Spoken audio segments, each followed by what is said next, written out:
Hello MA fourth semester के students, आज हम आपको एडीएचडी के बारे में बताएंगे। लेकिन उसके पहले आपको मैं हमेशा एक बात कहती हूँ कि न्यूज़पेपर पढ़िए।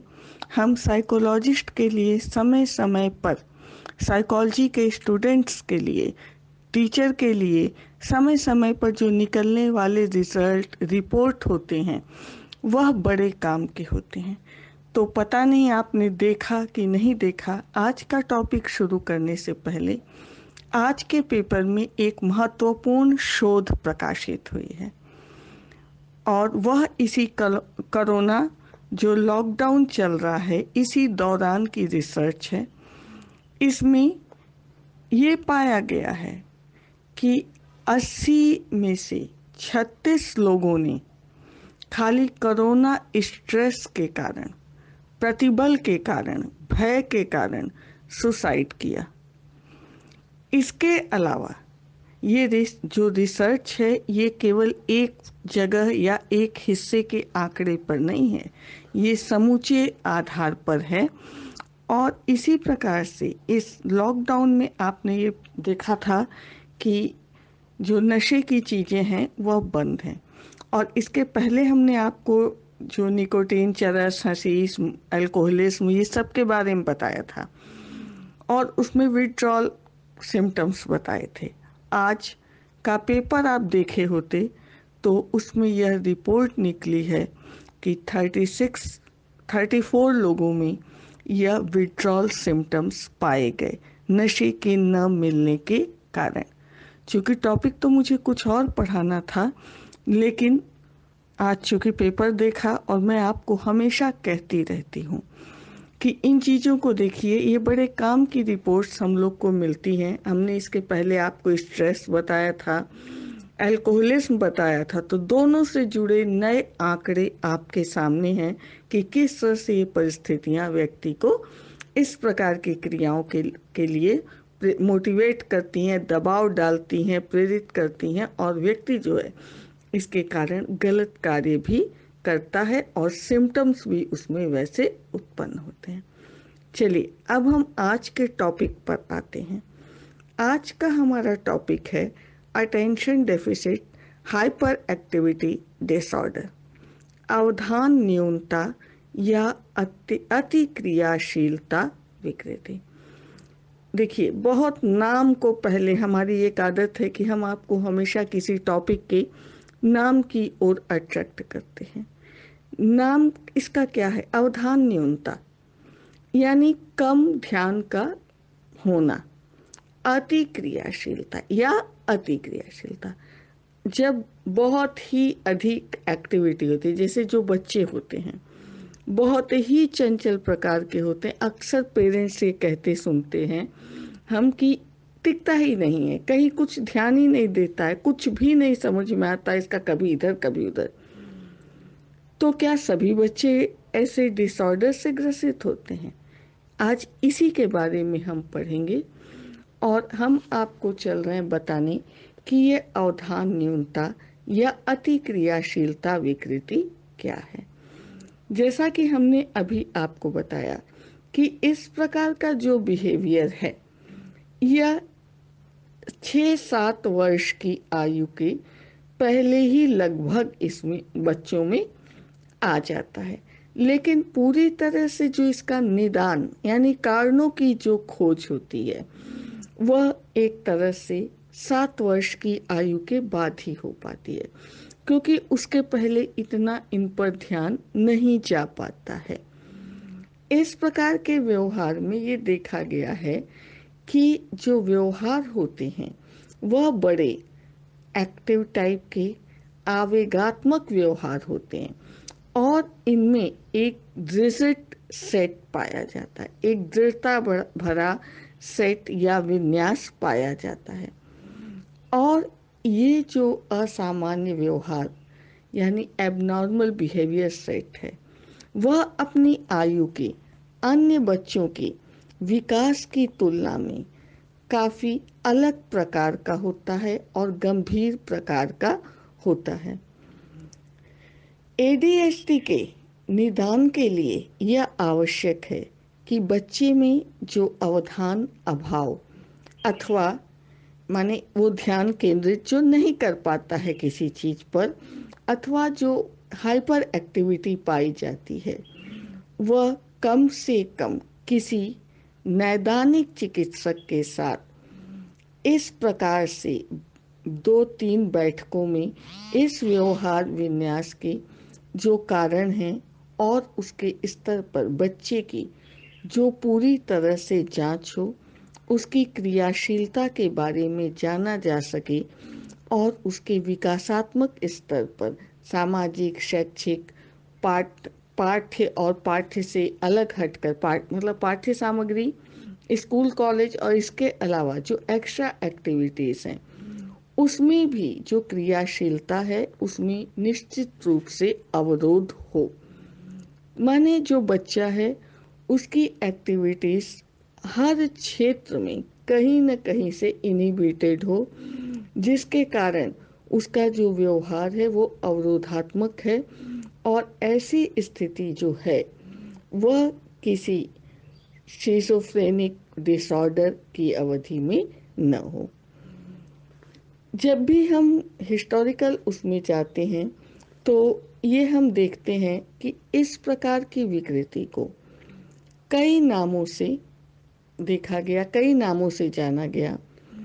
इसको अवरोधित और अवरोधित, आवेगात्मक, अतिक्रियाशीलता आदि नाम दिया गया और इसमें कई बार ये भी देखा गया कि तेज बुखार, मस्तिष्क ज्वर के कारण भी कुछ लक्षण देखने को मिले थे। 1960 में खराब समन्वय, सीखने संबंधित अयोग्यताएं और संवेगात्मक अस्थिरता से, जबकि यह अस्थिरता किसी बिना तंत्रिका तंत्र की क्षति के हो। माने जब हमारे नर्वस सिस्टम में किसी प्रकार की क्षति हो तब तो यह अस्थिरता अलग बात है, लेकिन ADHD के लिए ऐसी अस्थिरता जो तंत्रिकीय क्षति उसमें सम्मिलित न हो। और इस तरह की जो व्याख्या की गई उसमें यह दिया गया कि ऐसी आवेगात्मकता, ऐसे अवरोधपूर्ण व्यवहार। तब से अब तक इस विकृति की, इस प्रकार के डिसऑर्डर की कई प्रकार की हाइपोथेसिस डेवलप की गई और इस हाइपोथेसिस के आधार पर कई प्रकार की व्याख्याएं भी प्रस्तुत की गई। अब हम आपको इसके घटनाक्रम के बारे में बताते हैं। अध्ययन के अनुसार, अध्ययन और अनुमान के अनुसार अमेरिका में जो विद्यालय जाने वाले बच्चे हैं उनमें ADHD के कारण जो ADHD जो है उसके उत्पन्न होने की दर जो है वह 2 से 20% तक हो सकती है, जबकि यह दर ग्रेट ब्रिटेन में अमेरिका से कम है।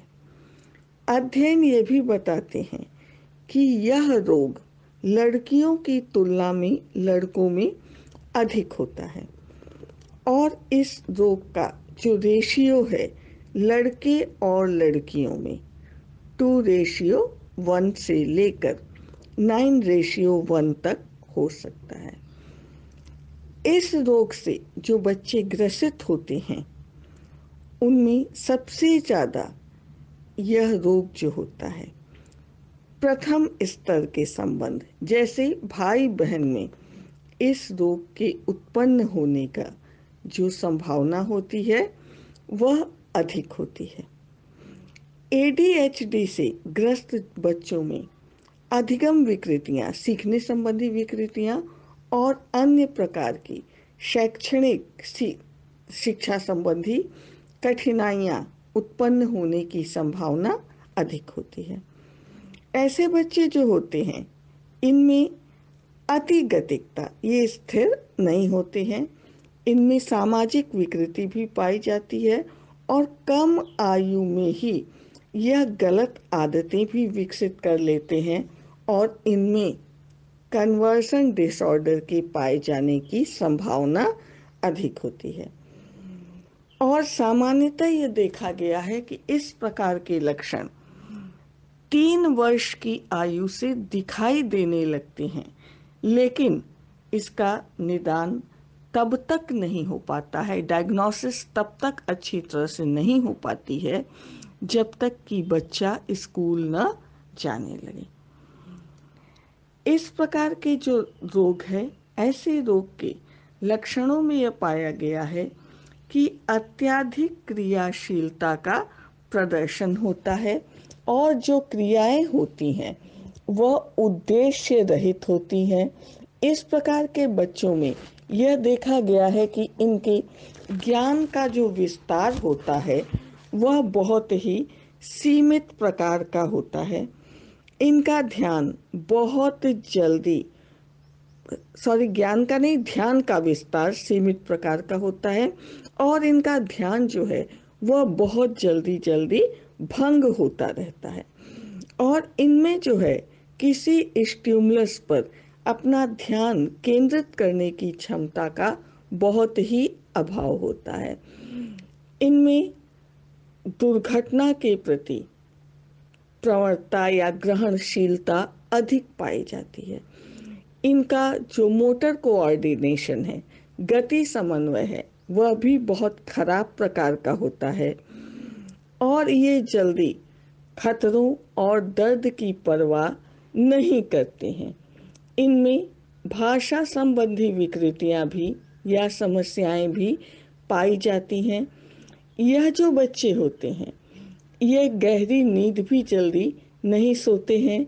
इनमें परसेप्शन संबंधी डिफिकल्टीज भी पाई जाती है।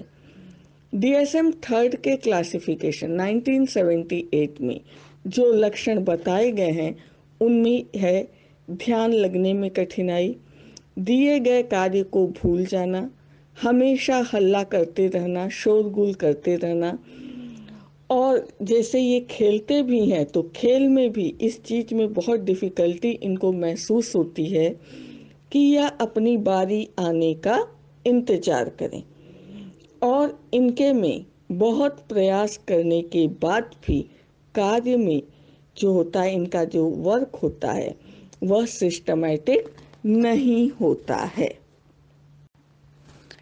इस प्रकार के जो बच्चे होते हैं अपनी पेरेंट्स के जो ऑर्डर होते हैं या नियम होते हैं या आज्ञा होती है उसके अनुसार नहीं चलते हैं। इस प्रकार के बच्चे बहुत विस्फोटक प्रकार के, आसानी से चिढ़ जाने वाले होते हैं। घरों में भी ये बच्चे 1 मिनट के लिए भी सही या शांति से नहीं बैठते हैं। ये बच्चे अक्सर दूसरों के ध्यानाकर्षण का केंद्र होते हैं, लेकिन जल्दी ही इनका व्यवहार दूसरों पर निगेटिव इफेक्ट डालता है। इस प्रकार के बच्चे बहुत जल्दी ही हंस भी सकते हैं, रो भी सकते हैं। इनका व्यवहार बहुत ही आवेग भरा, परिवर्तनशील होता है।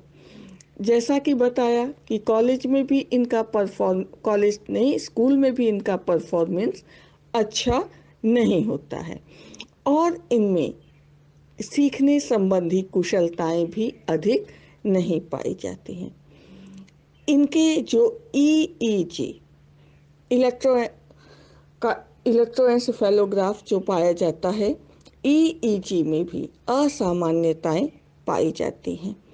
और इतना ही नहीं, ऐसे जो बच्चे होते हैं ADHD से जो ग्रस्त बच्चे होते हैं, इनमें लगभग 75% बच्चे ऐसे होते हैं जिनमें आक्रामकता तथा अवज्ञापूर्ण व्यवहार दिखाई देता है। ऐसे बच्चे किसी चीज की न चिंता करते हैं न परवाह करते हैं। इनमें ध्यान तो विचलित पाया ही जाता है और इतने अनिश्चित प्रकार की इनकी क्रियाएं होती हैं और यह क्रियाएं कई बार किशोरावस्था से लेकर वयस्कावस्था तक भी बनी रहती हैं। अतिक्रियाशीलता का लक्षण विलुप्त भी हो सकता है, परंतु जो ध्यान विस्तार है उसकी न्यूनता संबंधी या आवेगात्मकता संबंधी समस्याएं जो हैं वह बनी रहती हैं। अध्ययनों में यह भी पाया गया है कि किशोरावस्था अथवा एडल्ट एज में इस रोग का फिर से एक बार उत्पत्ति हो सकती है और अधिकतर ये देखा गया है घटनाओं में कि रोग जो है फिर से उत्पन्न होता है तथा ऐसे व्यक्ति के असामाजिक व्यवहार और साथ ही साथ इनमें ड्रग एब्यूज, द्रव्य दुर्व्यसन, सब्सटेंस के लिए जो है ये अधिक एक तरह से गलत पदार्थों का सेवन करने वाले, और इनमें विकृतियां, मनोदशा विकृतियां होती हैं। इनके पूरे जीवन काल में सीखने संबंधी समस्याएं बनी रहती हैं। इस प्रकार के 15 से 20% ADHD के 15 से 20% व्यक्तियों में यह जो विकृति होती है वह वयस्कावस्था तक बनी रहती है और यह बड़े होने पर भी यह दुर्घटनाओं के प्रति प्रवण होते हैं। दुर्घटना प्रवणता का मतलब बहुत लोग होते हैं कोई काम बच बचा के करते हैं, और ऐसे जो दुर्घटना प्रवणता का मतलब है कि एक तरह से कभी भी इनके द्वारा कुछ भी गलत घटनाएं घटित होना कोई आश्चर्य की बात नहीं है। इनकी जो शैक्षणिक उपलब्धियां हैं माने एजुकेशनल अचीवमेंट भी सामान्य लोगों की तुलना में कम होती है। ऐसे बच्चों में किशोरावस्था में ये लक्षण उत्पन्न रहते हैं और आचरण विकृति के प्रति भी दिखाई देते हैं। इनके सामाजिक और अंतर्वैयक्तिक संबंध गंभीर रूप से प्रभावित होते हैं। इस रोग के कारणों के संबंध में कारकों के बारे में जो अध्ययन है वह अभी पूर्ण ज्ञान इस बारे में नहीं प्राप्त हुआ है। अनेक अध्ययन यह भी कहते हैं कि इसमें आनुवांशिक कारकों की भूमिका नहीं होती है, लेकिन कुछ अध्ययन यह भी बताते हैं कि जो समरूपी यमज हैं, ट्विन्स हैं, उनमें इसके पाए जाने की संभावना अधिक होती है और सगे भाई बहनों में इसकी संभावना अधिक होती है। इस संबंध में अभी और अध्ययन की आवश्यकता है। कहीं न कहीं जैविक कारक इसके लिए पाए जाते हैं उत्तरदायी, और सामान्य जनसंख्या की तुलना में ADHD से जो ग्रस्त बच्चे हैं उनके जो पेरेंट्स हैं उनमें कुछ जैसे मद्य व्यसन संबंधी विकृति, समाज विरोधी व्यक्तित्व यानी एंटी सोशल बिहेवियर या नशे की जो अधिकता होती है माता पिता में, उनके बच्चों में इस प्रकार के रोग के पाए जाने की संभावना अधिक होती है। अध्ययन जो हुए हैं अभी, नज़दीक के अध्ययन की जो शोध परिणाम हैं उसमें यह भी कहा गया है कि ADHD एक ऐसी दशा है जिसमें वंशानुगत कारकों की पर्याप्त भूमिका हो सकती है, किंतु जो इसके पहले के अध्ययन थे उसमें ये आनुवांशिक कारकों के महत्व के संबंध में बहुत प्रमाण नहीं मिले थे। इस संबंध में अभी और अधिक अध्ययनों की आवश्यकता है क्योंकि अभी बहुत पुख्ता प्रमाण इस बारे में नहीं मिले हैं।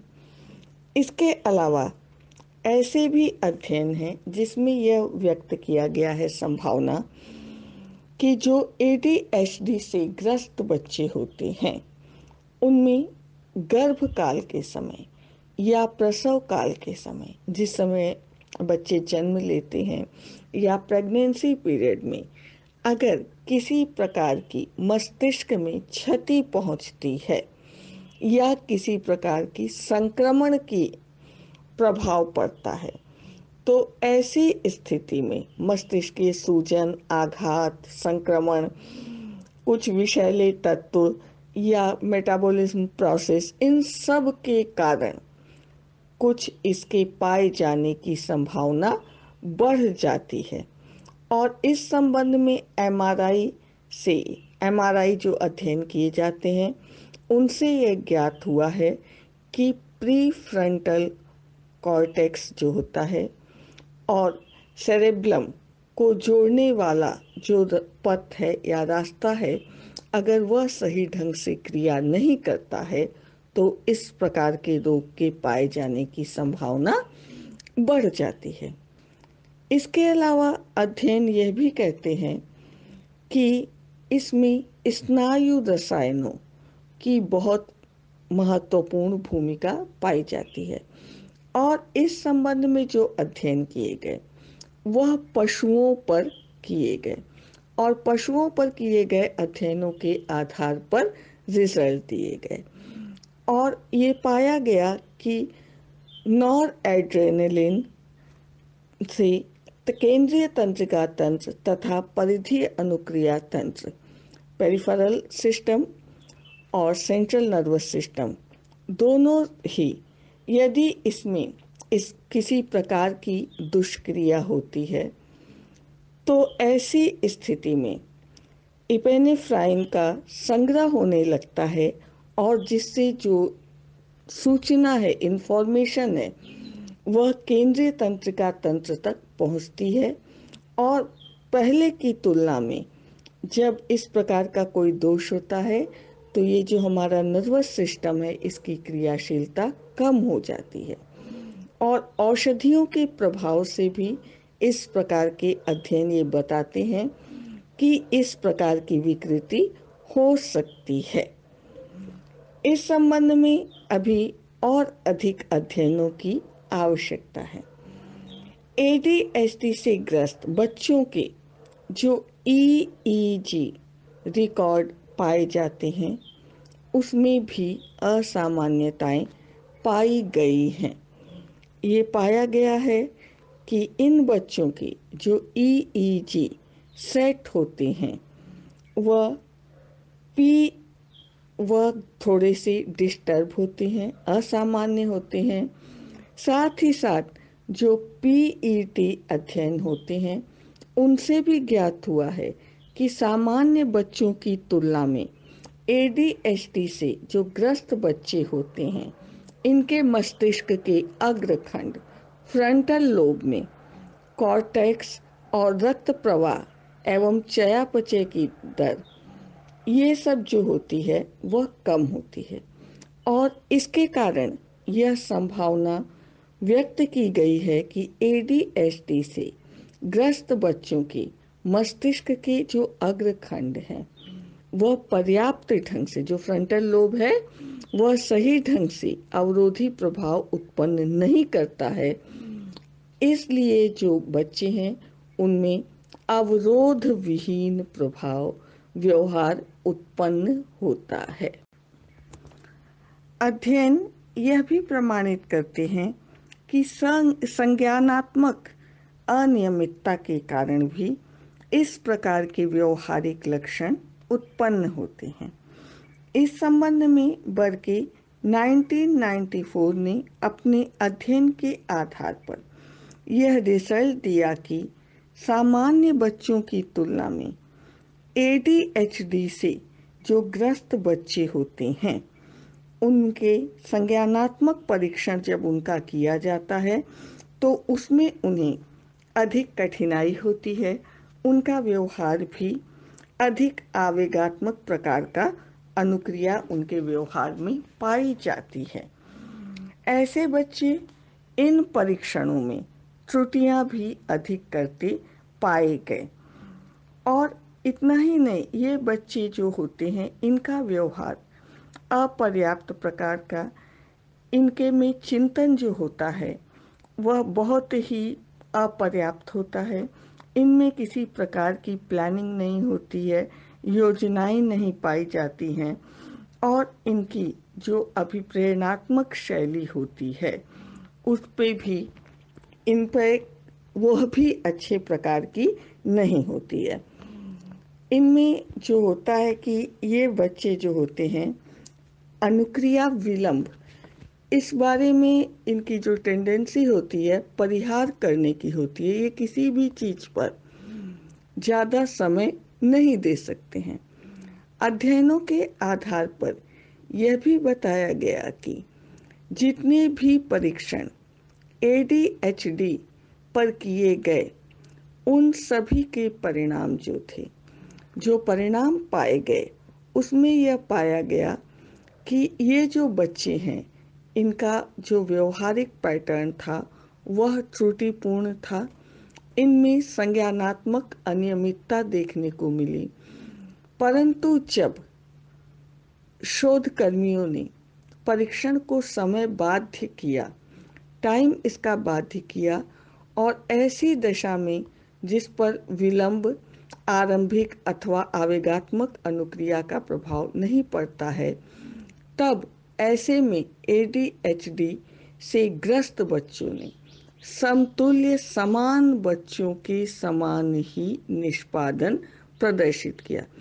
यानी जब टाइमिंग का बाउंडेशन रखा गया, तब इनके व्यवहार में उतनी अनियमितता नहीं पाई गई, बल्कि व्यवहार जो था वह सामान्य बच्चों की तरह ही दिखाई दिया। एक अध्ययन 1996 में किया गया और इसमें ये पाया गया कि विलंब परिहार परिकल्पना, डिले एवॉइडेंस हाइपोथेसिस का प्रतिपादन किया। परिहार परिकल्पना, एवर्सन परिकल्पना किया गया और इसके अनुसार बच्चों के व्यवहार पर विलंब का प्रभाव का अध्ययन किया गया और ये देखा गया कि क्या वातावरण बच्चे का नियंत्रित है अथवा नहीं।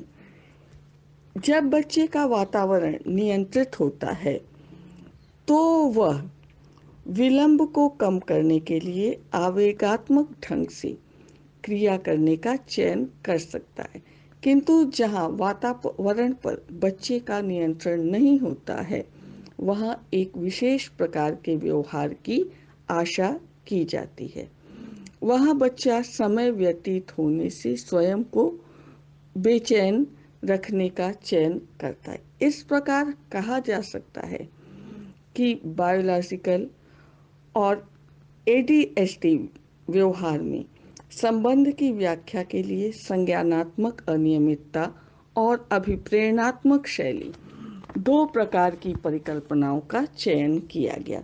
इसके अलावा जो अध्ययन किए गए हैं उसमें यह देखा गया कि पर्यावरण के संबंध को जानने का प्रयास किया गया। ऐसी मान्यता है कि ADHD के विकास में वंशानुगत तथा पर्यावरणीय दोनों ही प्रकार के कारकों की भूमिका पाई जाती है। साथ ही साथ यह भी देखा गया है कि ऐसे बच्चों की जो आनुवंशिकता है और इनका जो पर्यावरण है, दोनों के महत्व को नकारा नहीं जा सकता है। यदि इन बच्चों को सही पेरेंट्स, माने सही पेरेंट्स का मतलब जिनकी आदतें नियंत्रित हों, जो सही ढंग से अपनी उत्तरदायित्व को निभा सकें, सही वातावरण मिले, और तो इन बच्चों की विकृति कम हो सकती है। ADHD के संबंध में कई प्रकार के अध्ययन किए गए, जिसमें आनुवंशिकता, पर्यावरण और वातावरण, इन सब के बारे में किए गए। अनेक अध्ययन यह प्रमाणित करते हैं कि ADHD से ग्रस्त जो बच्चे होते हैं, इनके जो माता पिता होते हैं, उनमें भी व्यवहार विकृतियां पाई जाती हैं। उनमें विवेकपूर्ण व्यवहार नहीं पाया जाता है। साथ ही साथ यह भी अध्ययन प्रमाणित करते हैं कि ऐसे माता पिता जो अपने बच्चों से अत्यधिक डिमांडिंग प्रकार के होते हैं, डिमांडिंग प्रकार का मतलब जो अपने बच्चों से बहुत ही ज़्यादा उम्मीद करते हैं, तथा ऐसे माता पिता जो बहुत ही ज़्यादा पावर दिखाने वाले होते हैं, प्रभुत्ववादी होते हैं। ऐसे माता पिता के बच्चों में इस प्रकार के विकृति की पाई जाने की संभावना बहुत ही अधिक होती है।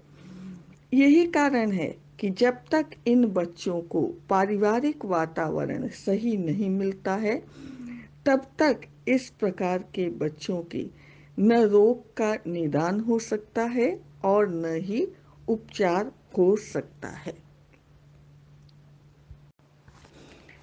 इस संबंध में हुए अध्ययन यह भी बताते हैं कि ऐसे बच्चों में अक्सर ही अतिक्रियाशीलता या अवधान न्यूनता विकृति उत्पन्न होती है, जबकि इन बच्चों को अपने माता पिता का सहयोग या साथ नहीं मिलता है।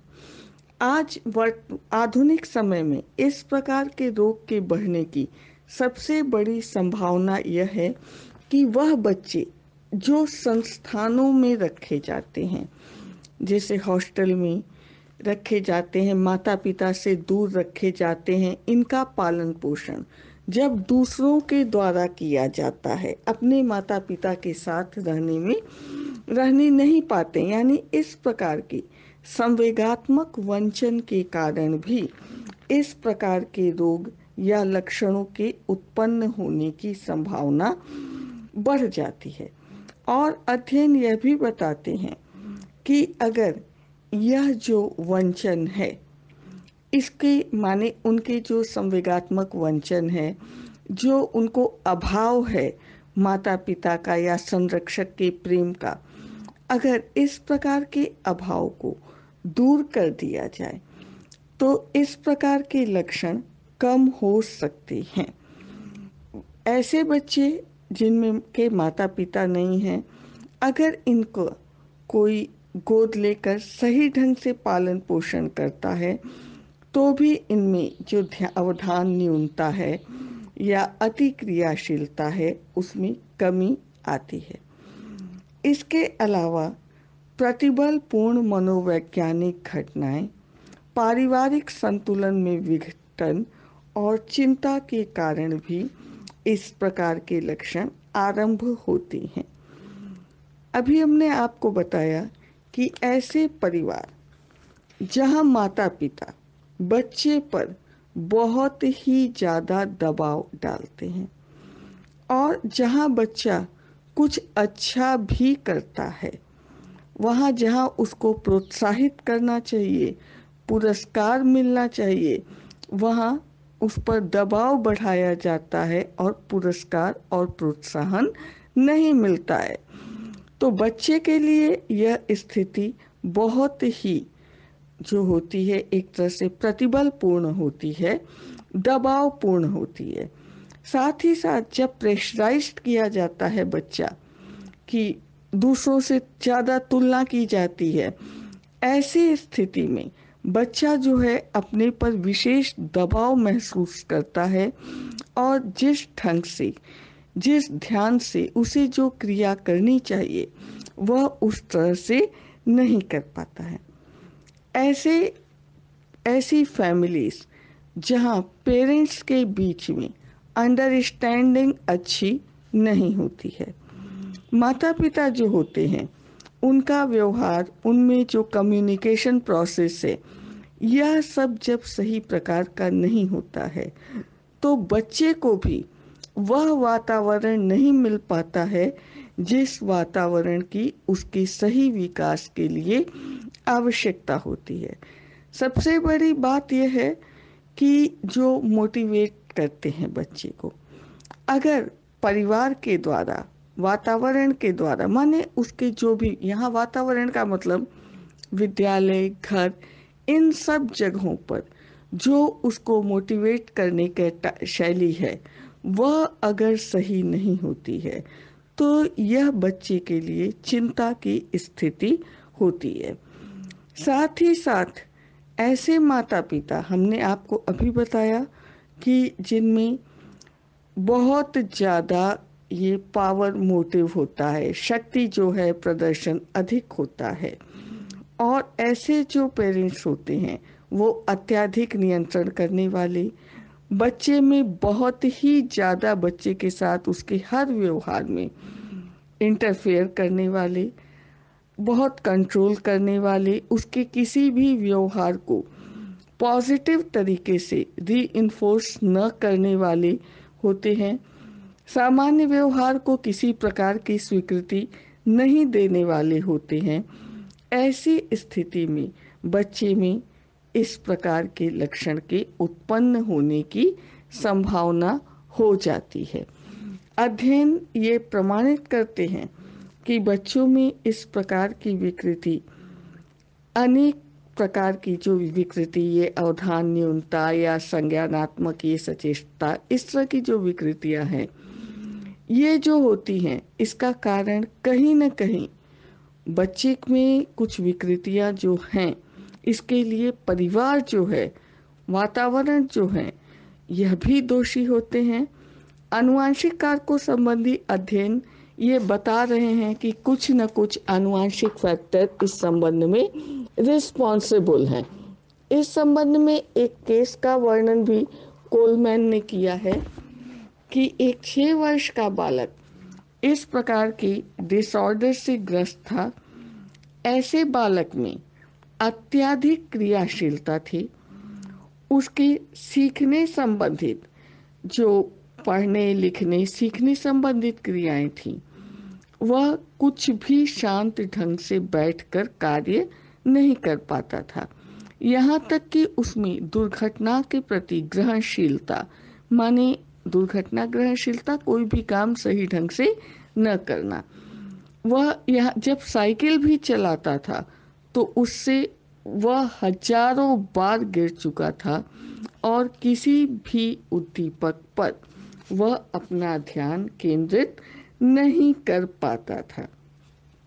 इस संबंध में अनेक मनोवैज्ञानिकों ने अध्ययन किया है और यह बताया है कि ऐसे बच्चे चूंकि ध्यान नहीं लगा पाते हैं, उद्देश्य विहीन क्रियाएं करते हैं, साथ ही साथ माता पिता की जो असंगतता है, प्रेम, शत्रुता, इस प्रकार के विकार के प्रमुख मनोवैज्ञानिक कारक हैं।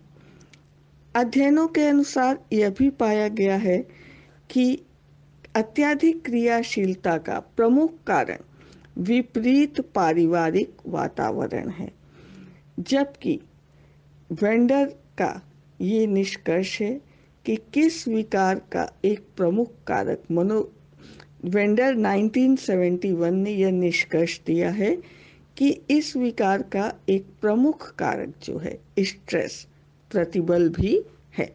बाल्यकालीन प्रतिबल इसके लिए बहुत ही रिस्पॉन्सिबल है। इस प्रकार की विकृति के उपचार के लिए कुछ दवाइयाँ भी प्रयोग में लाई जाती हैं। अध्ययन ये बताते हैं कि इन दवाइयों के, जैसे रिटोलिन, इसके प्रयोग से क्रियाशीलता तो कम हो जाती है, लेकिन जो ये कहिए कि लर्निंग में अचीवमेंट बढ़ जाती है, तो ऐसा नहीं है। हाँ, अत्यधिक क्रियाशीलता कम हो जाती है। इसके अतिरिक्त बिहेवियर मॉडिफिकेशन जो टेक्निक्स हैं, इनका उपयोग इसके लिए काफ़ी प्रभावपूर्ण होता है। बिहेवियर मॉडिफिकेशन टेक्निक्स के साथ साथ बिहेवियर मॉडिफिकेशन टेक्निक में व्यवहार परिमार्जन के लिए समय समय पर दिया जाने वाला पुनर्बलन, रीइंफोर्समेंट, पॉजिटिव व्यवहार के उत्पन्न करने में सहायक होता है, जबकि उद्दीप्त व्यवहार या उनकी जो हाइपर एक्टिविटी है, इसके लिए इनको कोई रीइंफोर्समेंट नहीं दिया जाता है। माने एक तरह से रीइंफोर्समेंट शेड्यूल बनाया जाता है और इसके द्वारा बिहेवियर मॉडिफाई करने का प्रयास किया जाता है। जब जब बच्चा सही व्यवहार करता है, उपयुक्त व्यवहार करता है, उसे रीइंफोर्समेंट दिया जाता है। किंतु जब उसका व्यवहार असंगत प्रकार का होता है, उपयुक्त नहीं होता है, तब उसे रीइंफोर्समेंट नहीं दिया जाता है। तो इस प्रकार के रीइंफोर्समेंट शेड्यूल के कारण वह डिफरेंशिएट करना सीखता है कि किस प्रकार के व्यवहार पर उसे पुनर्बलन मिलेगा और किस प्रकार के व्यवहार पर पुनर्बलन नहीं मिलेगा। इस तरह से वह सही क्रियाओं को करना सीखता है। यह काफ़ी प्रभावकारी विधि है। हमने आपको पहले भी बिहेवियर मॉडिफिकेशन टेक्निक के बारे में बताया है। और जब जिस व्यवहार के लिए रीइंफोर्समेंट नहीं दिया जाता है, तो वह व्यवहार धीरे धीरे कम होते होते लुप्त हो जाता है। तो एक तरह से खराब व्यवहार, असामान्य व्यवहार, विकृत व्यवहार को रीइंफोर्स न करके उसे हटाया जाता है, बिहेवियर शेपिंग की जाती है, बिहेवियर को मॉडिफाई किया जाता है। सभी उपचार पद्धतियाँ या जो भी उपचार पद्धतियाँ इसके लिए उपयोग में लाई जाती हैं, वह तभी अधिक उपयोगी होती हैं जबकि इनके साथ औषधियों का उपयोग किया जाए। और सबसे बड़ी बात, जॉनसन ने, कॉट्स ने ये इस बात पर बहुत बल दिया है कि कोई भी अध्ययन पद्धति या औषधि तभी प्रभावपूर्ण होगी जबकि इस प्रकार के उपचार के साथ साथ पेरेंट्स का भी सहयोग मिलेगा, क्योंकि इस प्रकार की विकृति में माता पिता के दोष या उनके व्यवहारिक बिहेवियर पैटर्न काफ़ी रिस्पॉन्सिबल पाए गए हैं। तो औषधियाँ, टेक्निक्स प्लस फैमिली इन्वायरमेंट और इन्वायरमेंट जब चारों पर एक तरह से चेंजिंग होती है, तभी जाकर बिहेवियर मॉडिफिकेशन सक्सेस होता है, तभी बच्चे की विकृतियाँ कम हो सकती हैं। तो स्टूडेंट, आज हमने आपको ADHD के बारे में बताया। कोई क्वेश्चन करना होगा तो आप ज़रूर पूछ लीजिएगा। Thank you.